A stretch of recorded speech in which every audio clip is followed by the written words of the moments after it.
Be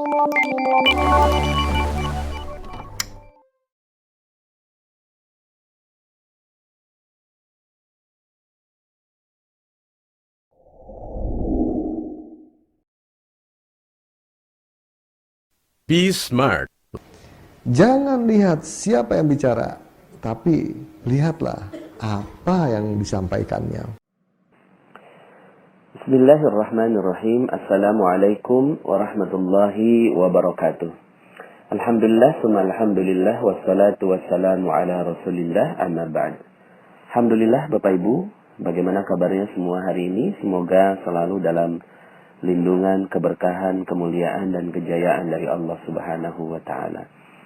Hari ini saya ingin menyampaikan materi tentang cara cepat mendapatkan anak, ya.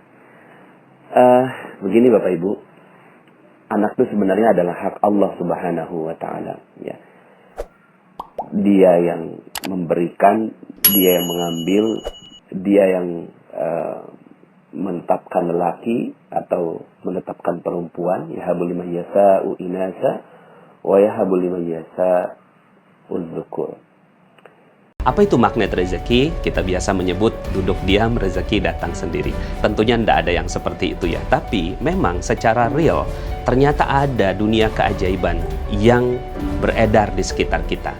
Ternyata bisa loh kita semua mendapatkan apa-apa dengan cara ajaib dan ada ilmunya.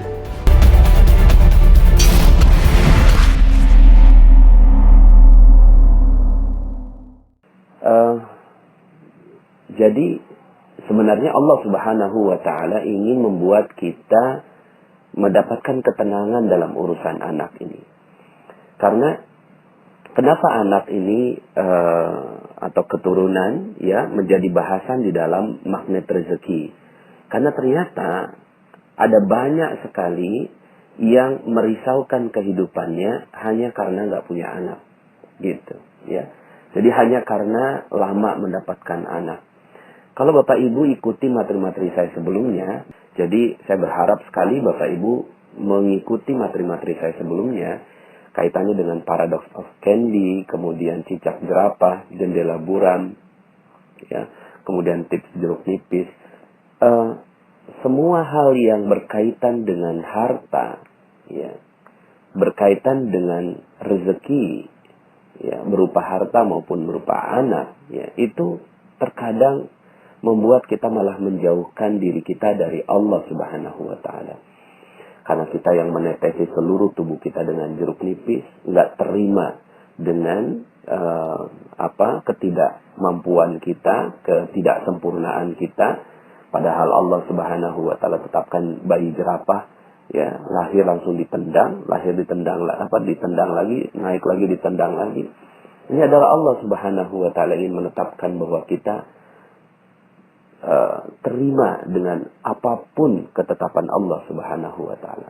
Nah, maka saya memasukkan urusan anak ini menjadi bagian dari yang membuat kita resah, gelisah. Sama seperti punya hutang, punya piutang. Makanya kenapa itu juga harus diselesaikan. Agar apa? Agar harta kita terbaik, harta kita terbesar, harta kita teragung, yaitu ketenangan batin, itu tidak hilang dari diri kita. Ya, ada banyak sekali orang di luar sana yang nggak punya anak, lalu kemudian gelisah. Hey, anak itu kan urusannya Allah. Kita nggak punya hak apapun. Ya, kita nggak punya hak apapun. Kita tidak bisa meminta apapun kepada Allah Subhanahu wa Ta'ala terhadap urusan rezekinya. Dia yang memberikannya. Cuma memang, gitu ya, Allah berikan kesempatan kepada kita untuk berharap, ya. Tapi bukan dengan menuntut Allah Subhanahu wa Ta'ala agar kita memiliki anak. Jadi, clearkan dulu di sini, ya. Bagi Anda yang ingin memiliki anak, gitu ya, clearkan dulu di sini bahwa ini bukan sedikit pun hak kita, ya. Bahkan sungguh ajaib sekali channel ini, ya. Sebelum saya sampaikan materi tentang cara cepat punya anak, ada yang sudah bertestimoni. Jadi testimoninya sebelum materinya disampaikan, ya. Ternyata ketika beliau menjalankan, ya, materi-materi sebelumnya, subhanallah, malah positif hamil gitu ya. Kenapa? Karena kegelisahan, kegalauan, kekhawatiran gak punya anak dan lama punya anak ini adalah salah satu sebab kenapa akhirnya Allah juga tahan. Ya, Allah tahan kita untuk tidak mendapatkan anak. Ya, jadi sifatnya mirip dengan rezeki-rezeki yang lain. Ya, yang penting sebenarnya bukan anaknya. Ya, yang penting adalah apakah Anda batinnya tenang, Anda bisa gitu ya menghancurkan perisai rezeki Anda, ya, lalu kemudian melakukan prosesnya dengan proses-proses yang baik gitu ya. Jadi kalaupun memang ditakdirkan Anda punya anak, itu baik gitu. Itu baik, sangat baik. Nanti akan ada materi tersendiri tentang mensyukuri kehadiran anak gitu ya. Tapi kalaupun Anda tidak diberikan anak, itu pun baik ya. Karena urusan orang yang beriman itu semuanya baik ya. Jadi tinggal bagaimana kita melakukan semua prosesnya itu dengan sebaik-baiknya. Nah, Allah ingin kita berkaca dengan beberapa kisah di dalam Al-Quran ya. Di dalam Al-Quran yang tersebar itu banyak sekali kisahnya tentang Nabi Zakaria ya, Nabi Zakaria. Dan uniknya ya, kisah tentang Nabi Zakaria yang memiliki anak ini dihubungkan dengan rezeki ya. Yuk kita sama-sama bahas. Dalam surat Ali Imran ayat 37 Allah Subhanahu wa taala berfirman, "Fataqabbalaha rabbuha biqabulin hasani wa anbataha nabatan hasana wa kaffalaha Zakaria." Ya.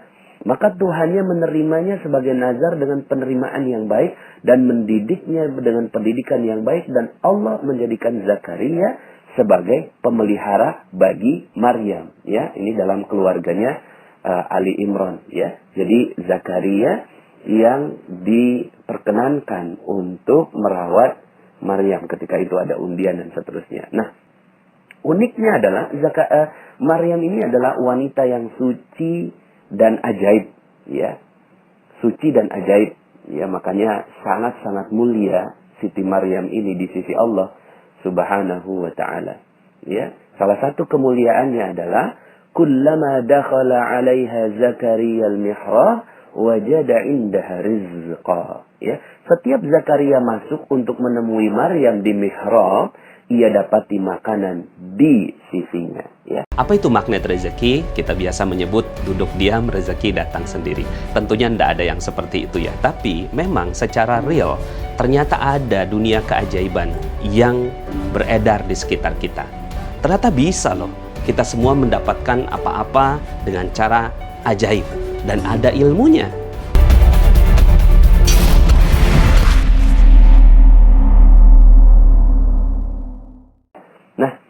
Makanya saya sering menghubungkan antara mihrab dengan rezeki, antara ketenangan batin dengan rezeki, ya, antara kedekatan dengan Allah dengan rezeki, dan batas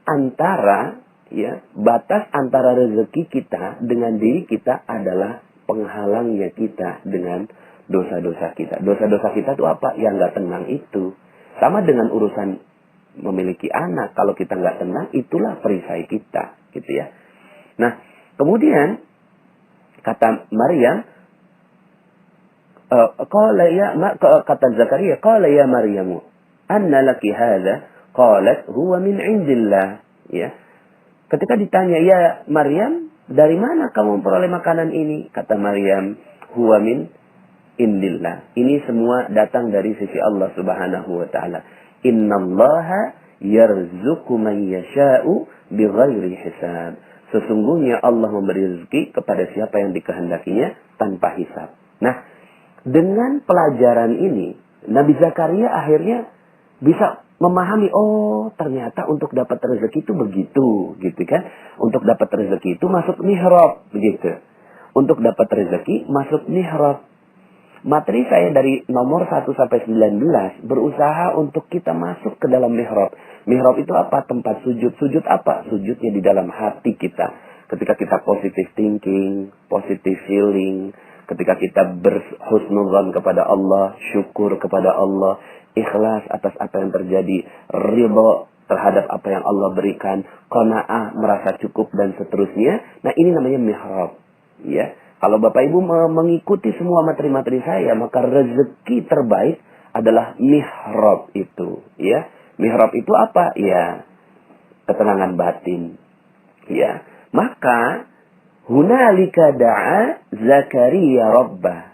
Begitulah akhirnya Zakaria berdoa untuk punya anak. Begitu Bapak Ibu ya. Jadi subhanallah, di sanalah Zakaria akhirnya berdoa kepada Tuhannya. Nah, kalau tadi Maryam itu rezekinya makanan, maka Zakaria ingin meminta rezeki berupa anak. Apa doanya? Nah, ini juga Anda bisa jadikan ini sebagai doa ya. Qala rabbi habli min ladunka dzurriyyatan thayyibah innaka sami'ud du'a. Ya. Saya ulangi, rabbi habli min ladunka dzurriyyatan thayyibah innaka sami'ud du'a. Sekali lagi.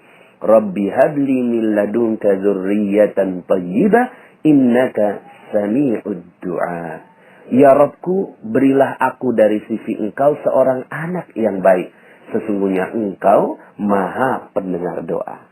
Nah, Bapak Ibu, tapi mari kita lihat sama-sama alurnya. Alurnya yang pertama, kisah Maryam dulu, mendapatkan rezeki. Yang kedua, Zakaria belajar dari kisah Maryam mendapatkan rezeki.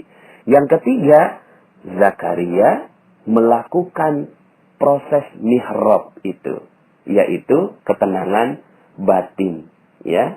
Seperti yang saya lakukan kepada Bapak Ibu semua, tenang, cool, santai aja gitu ya. Dapatkan ketenangan batin itu. Baru kemudian setelah proses itu berjalan, langkah keempat, berdoa. Ya. Jadi tetap berdoanya dilakukan di ujung ketika batin kita udah, ya udah, ya Allah, kalau memang ini rezeki aku, emang punya anak, alhamdulillah. Enggak juga enggak apa-apa. Tapi kalau Rabbi habli Rabbi habli min ladunka dzurriyyah. Ya Allah, berikanlah kepadaku anak yang baik, ya. Innaka sami'ud du'a. Sesungguhnya Engkau maha penerima, maha pendengar doa. Baru kemudian langkah kelima nih, ya. Siapa yang mengabarkan? Malaikat. Fanadatul malaika wa huwa qa'imun yusalli fil mihrab. Nah, sekali lagi, yusalli fil mihrab, dia tetap berada di dalam mihrabnya. Kemudian malaikat Jibril memanggil Zakaria sedangkan ia tengah berdiri melakukan salat di mihrab. Artinya, keadaan untuk terus berada dalam ketenangan batin, dalam kedekatan dengan Allah, dalam husnuzan kepada Allah, itu terus dilakukan. Baru kemudian malaikat datang saat Nabi Zakaria juga sedang melakukan proses pemurnian itu. Baru kemudian ya, akhirnya ya,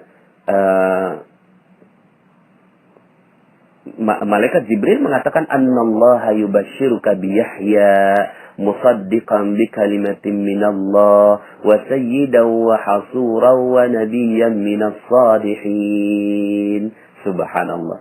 Sesungguhnya Allah menggembirakan kamu dengan kelahiran Yahya, ya, alaihi salam, yang membenarkan kalimat yang datang dari Allah, menjadi ikutan, menahan diri dari hawa nafsu, dan seorang nabi yang termasuk keturunan orang-orang yang soleh. Nah, Bapak Ibu, akhirnya doanya Nabi Zakaria itu dikabulkan oleh Allah Subhanahu wa Ta'ala, ya. Nabi Zakaria akhirnya dikabulkan oleh Allah doanya, ya. Kenapa itu dikabulkan doanya? Bagaimana prosesnya? Itu tadi, gitu kan? Prosesnya ketika beliau tenang. Apa itu magnet rezeki? Kita biasa menyebut duduk diam rezeki datang sendiri. Tentunya tidak ada yang seperti itu ya. Tapi memang secara real ternyata ada dunia keajaiban yang beredar di sekitar kita. Ternyata bisa loh kita semua mendapatkan apa-apa dengan cara ajaib dan ada ilmunya.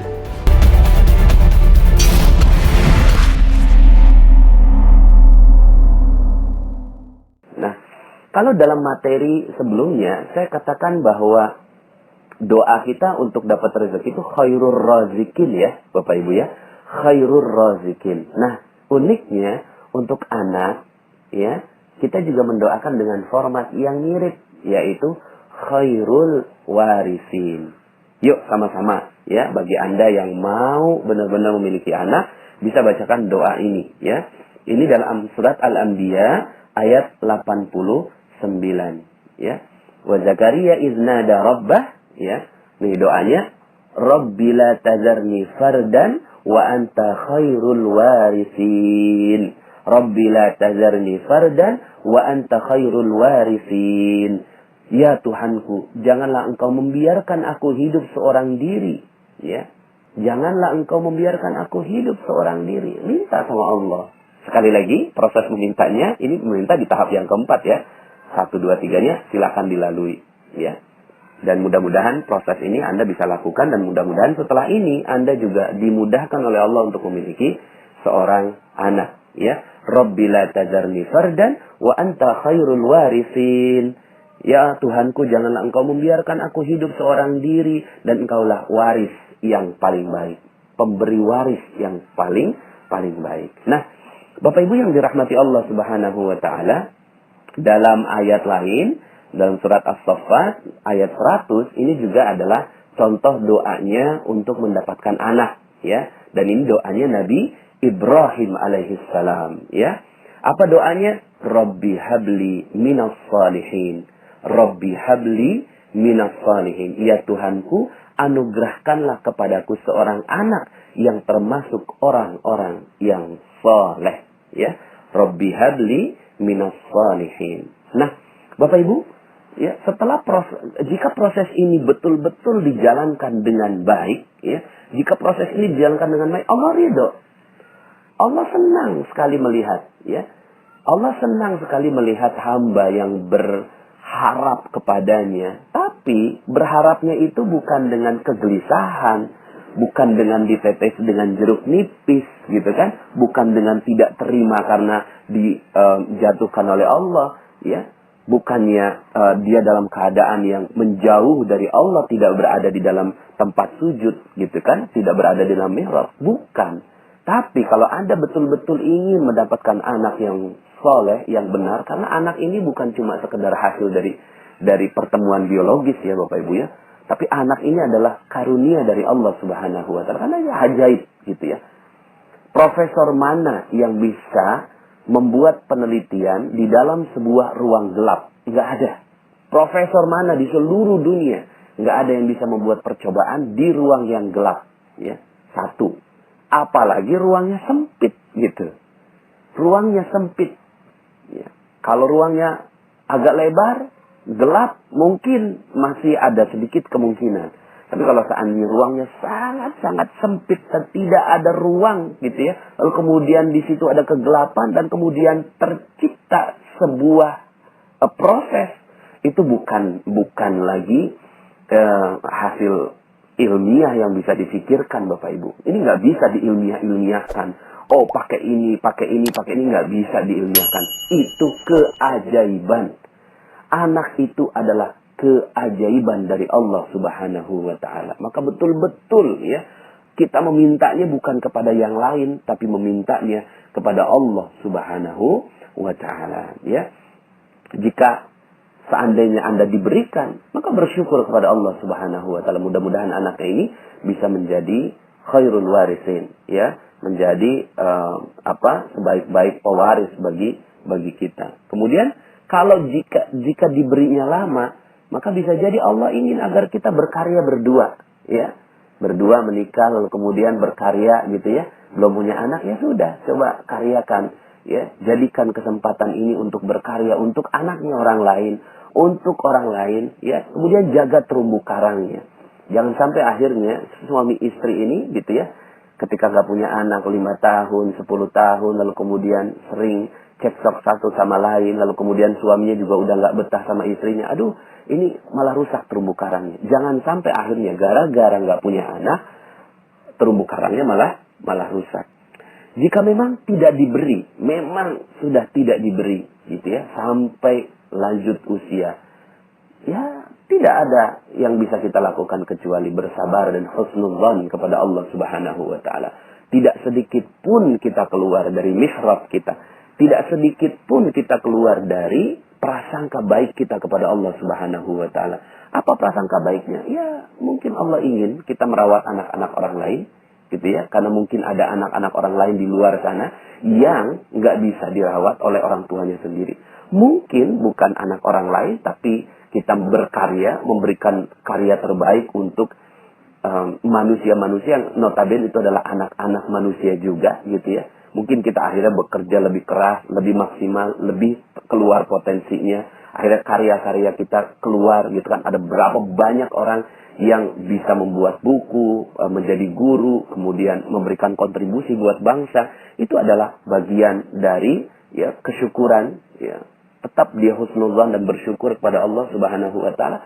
Yang jelas, nggak punya anak bukan berarti kiamat buat kehidupan rumah tangga. Sama sekali bukan, gitu ya. Seorang suami ketika istrinya tidak punya anak, gitu ya, maka dia harus tetap memuliakan istrinya. Karena walau bagaimanapun kita sudah bersumpah janji di hadapan Allah dengan akad nikah itu kuat sekali, mitsaqan ghalidha. Lalu kemudian, gitu ya, seorang istri juga sudah, gitu ya, berhusnudzon kepada suaminya, berhusnudzon kepada keluarganya. Dan kalau ada keluarga bilang, kenapa kok kamu gak punya anak? Ya, so what gitu loh, saya gak mau tetesi dengan jeruk nipis, gitu ya. Biasa aja, gitu ya. Karena harta terbesar bagi seorang manusia bukan anak, bukan rezeki, bukan harta. Tapi harta terbesarnya adalah ketenangan jiwa, gitu ya. Apa itu magnet rezeki? Kita biasa menyebut duduk diam rezeki datang sendiri. Tentunya tidak ada yang seperti itu ya. Tapi memang secara real ternyata ada dunia keajaiban yang beredar di sekitar kita. Ternyata bisa loh kita semua mendapatkan apa-apa dengan cara ajaib dan ada ilmunya.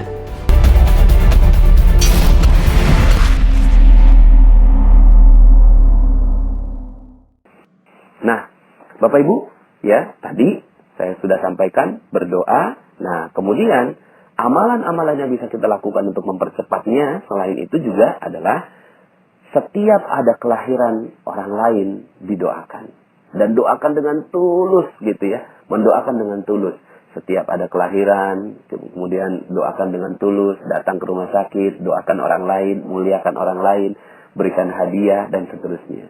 Kemudian yang kedua, setiap bertemu anak, sayangi dan muliakan anak siapapun dia. Anak siapapun dia, ya, bahkan dimuliakan dan dijaga, gitu ya, dihormati dan kita sayangi, ya. Dan seperti yang tadi saya sampaikan, sering-seringlah berdoa dengan doa-doa yang tadi sudah saya sampaikan. Nah, ada dua doa yang terakhir ingin saya sampaikan, gitu ya, yaitu doa. Jadi tadi sudah ada doanya Nabi Zakaria, kemudian doanya Nabi Zakaria ada dua ya, kemudian doanya Nabi Ibrahim, lalu kemudian ini dalam surat Al-Ahqaf ya, surat Al-Ahqaf ayat 15 ya, ini bisa didoakan ya. Rabbi auzi'ni an ashkura ni'mataka allati an'amta 'alayya wa 'ala walidayya wa an a'mala salihan tardahu wa aslih li fi dzurriyyati inni tubtu ilaika wa inni minal muslimin. Ya. Ya Tuhanku, tunjukilah aku untuk mensyukuri nikmat-Mu yang telah Engkau berikan kepadaku. Ya, jadi mensyukuri nikmat. Ya, enggak punya anak pun nikmat, punya anak pun nikmat. Dan kepada ibu bapakku, dan supaya aku dapat berbuat amal yang soleh yang Engkau ridhoi. Ya, apapun yang terjadi tetap melakukan amal soleh. Berilah kebaikan kepadaku dengan memberi kebaikan kepada anak cucuku, gitu ya. Ya, kepadaku dengan ya memberikan kebaikan kepada anak cucuku. Sesungguhnya aku bertaubat kepada Engkau dan sesungguhnya aku termasuk orang-orang yang berserah diri. Ini bagus sekali doanya, ya, bagi yang mau punya anak, nggak punya anak, gitu ya, dan mau punya anak cepat, ini juga bagian dari doa. Dan terakhir adalah doa yang sangat masyhur, ya, Rabbana hablana min azwajina wa dzurriyyatina qurrata a'yun waj'alna lil muttaqina imama. Ya Rabb kami, anugerahkanlah kepada kami istri-istri kami dan keturunan kami sebagai penyenang hati kami, dan jadikanlah kami imam bagi orang-orang yang bertakwa, ya. Nah, Bapak Ibu yang dirahmati Allah, apakah boleh kita minta doa anak? Boleh. Boleh, tapi sekali lagi, tadi ada berapa tahap tuh? Ada 5 tahap. Tahap keempat baru doa, ya. Tahap pertamanya, dengerin lagi dari awal. Bahkan Rasulullah Shallallahu Alaihi Wasallam itu juga mendoakan, gitu ya. Ketika Nabi Shallallahu Alaihi Wasallam mendoakan anaknya Ummu Sulaim, yaitu Anas bin Malik radhiyallahu an. Ya, ketika itu Anas bin Malik masih kecil, kemudian datang pada Rasulullah, lalu kemudian Rasulullah mengusapnya, dan kemudian Allahumma aksir malah. Ini doanya Rasulullah SAW kepada Anas. Allahumma aksir malahu wa waladahu wa barik lahu fima a'taitahu. Ya Allah, perbanyaklah hartanya dan perbanyaklah anaknya, serta berkahilah apa yang engkau karuniakan kepadanya. Jadi doa seperti itu boleh. Maka gimana cara doa kita? Itu kan doanya Rasulullah SAW kepada Anas bin Malik. Lalu doa kita bagaimana? Nah, ini bisa juga dihafalkan. Allahumma aksir mali wa waladi wa barik li fima a'taitani. Sekali lagi.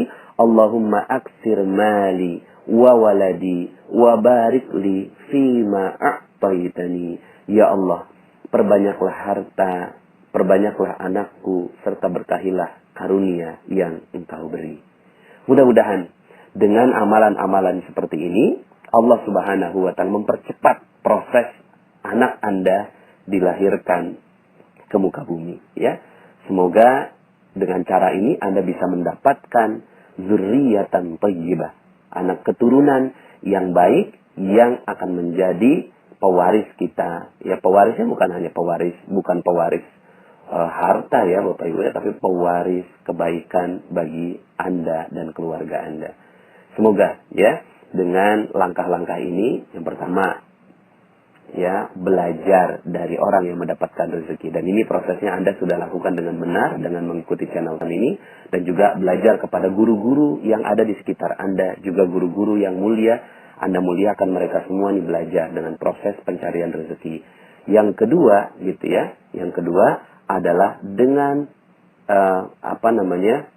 memahami bahwa ya rezeki itu datangnya dari Allah Subhanahu wa Ta'ala, begitupun juga anak. Dan yang ketiga, datanglah gitu ya, tetaplah berada dalam mihrab. Mihrab ini ketenangan batin, husnuzon kepada Allah, baik sangka kepada Allah. Kemudian berada selalu dalam ketaatan, hancurkan perisai rezekinya. Kemudian jangan tetes dengan jeruk nipis. Kemudian jendela buramnya dibuka. Lalu bersyukur kalau seandainya harus menjadi cicak dan jerapah, gitu ya. Nah, hal-hal seperti ini ya yang bisa Anda lakukan. Lalu kemudian ya yang keempat adalah berdoa kepada Allah dengan doa yang sungguh-sungguh. Insya Allah yang kelima akan terjadi. Allah Subhanahu wa Ta'ala mengirimkan kabar kepada Anda bahwa Anda pantas untuk mendapatkan titipan anak dari Allah Subhanahu wa Ta'ala. Kalaupun tidak mendapatkannya, maka semuanya pasti baik. Jangan keluar dari husnuzan billah atau positive thinking terhadap Allah. Jangan keluar dari terumbu karang, jangan merusak terumbu karang. Hubungan-hubungan dengan siapapun tidak boleh dirusak hanya gara-gara urusan anak ini. Dan ya, semoga kita semua mendapatkan keberkahan yang berlimpah dengan amalan-amalan soleh kita. Terima kasih. Mohon maaf atas segala kekurangan. Aku qouli hadza wa astaghfirullahaladzim li wa lakum. Saya Nasrullah. Assalamualaikum warahmatullahi wabarakatuh. Hai guys, jangan lupa subscribe YouTube channelnya ya.